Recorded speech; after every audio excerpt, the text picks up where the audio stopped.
Oh my god, guys! Popiah seaweed homemade by Farah Ezri. Kau nampak tak ni? Ya Allah, popiah seaweed ni sumpah besar. Nampak besar muka Cik Lily. Biasa Cik Lily beli hot kecil tu dalam 100 gram RM15. Tapi hot ni 300 gram, okay? 300 gram. Harga dia kalau korang beli macam dekat beg kuning sekarang tu. Malas nak buang masa. So jom kita review. On star on. Of course lah on sebab ni dah nak masuk botol ketiga I all Saimong. Kalau tak sedap macam biasa, Cik Lily tak akan promote. Saya akan promote bila sedap je. Let's go. Kita buka popiah seaweed ni. Bismillah. Sumpah weh. Siapa pencinta seaweed korang kena try. Ni flavor original lah Saimong.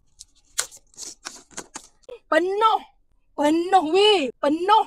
Wuih. Dia kena makan kena stop sini. Sini terus aku letak mic. Let's go. Bismillahirrahmanirrahim. Masya Allah. Rangup, crunchy.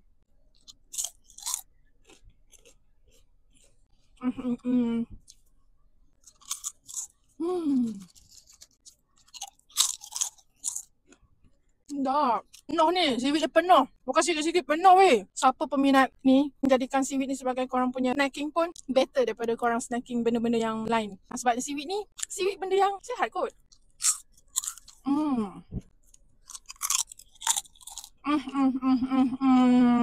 Crunchy. I all pakai braces kot. Kalau dia keras, kau ingat aku dia telan. Serious, korang kena grab. Grab now.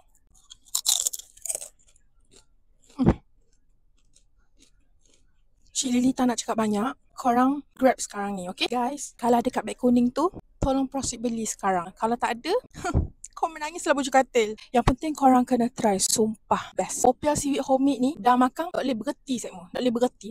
Nak berhenti. I all approve. Serius, saya suka. 9/10. Satu lagi sebab apa? Sebab ada satu botol je.